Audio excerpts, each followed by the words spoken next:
Benvenuti in questo viaggio tra i capolavori della Pinacoteca Ambrosiana, dove ogni opera racconta una storia di bellezza, mistero e tradizione. Scopriamo insieme i segreti nascosti dietro ai grandi maestri dell'arte in un racconto che vi trasporterà direttamente nel cuore di Milano.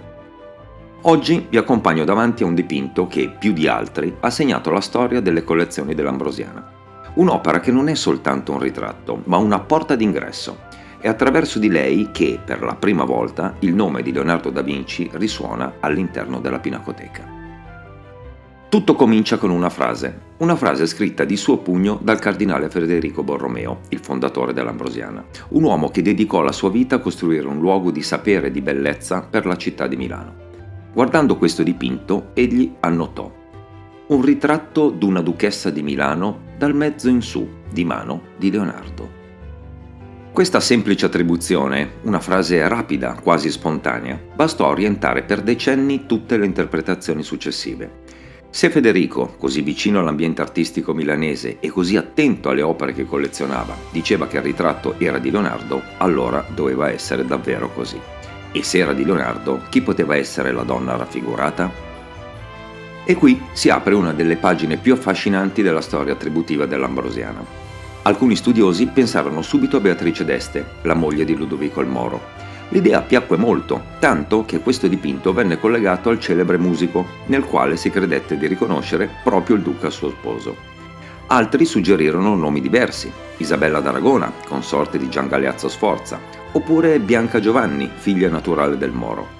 C'è chi propose addirittura Cecilia Gallerani, la giovane amante di Ludovico, celebre grazie alla Dama con l'Ermellino.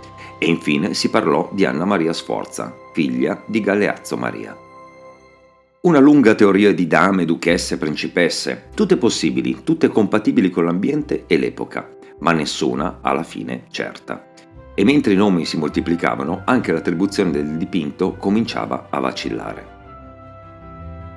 La critica più recente, molto più prudente di quella del passato, preferisce infatti non chiamare in causa Leonardo. Oggi si parla piuttosto di Giovanni Ambrogio de Predis, un suo stretto collaboratore, o più genericamente di un autore anonimo attivo a Milano alla fine del Quattrocento. Allo stesso modo, per quanto riguarda il soggetto, si è scelto di adottare definizioni non impegnative: ritratto di dama oppure dama della reticella, dal raffinato copricapo che incornicia il suo volto. Eppure, ed è questo il punto, il fascino del dipinto resta intatto anche senza una firma sicura o un nome preciso.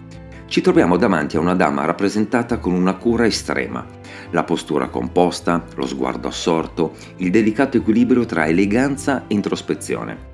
La luce accarezza il volto con una morbidezza tutta leonardesca. Il trattamento dei capelli e dei lineamenti rimanda a quell'ambiente artistico in cui Leonardo aveva lasciato un'impronta profonda. Chiunque sia l'autore, chiunque sia la dama, siamo di fronte a un ritratto di straordinaria qualità. Ed è proprio questo che conta. Questo dipinto, qualunque sia la sua esatta origine, apre la strada alla presenza di Leonardo in Ambrosiana. È il primo segnale, il primo richiamo, il primo passo che nella ricostruzione storica collega il nome del maestro di Vinci alle collezioni del cardinal Borromeo.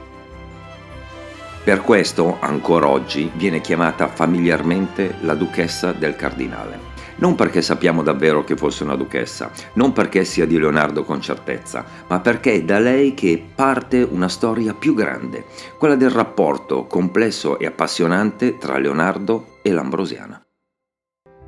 E allora forse vale la pena guardarla proprio così, come una figura che da oltre 5 secoli continua ad affacciarsi verso di noi, portando con sé tutto il mistero di un volto, di un nome e di un artista che anche quando non è sicuro riesce comunque a lasciare un segno.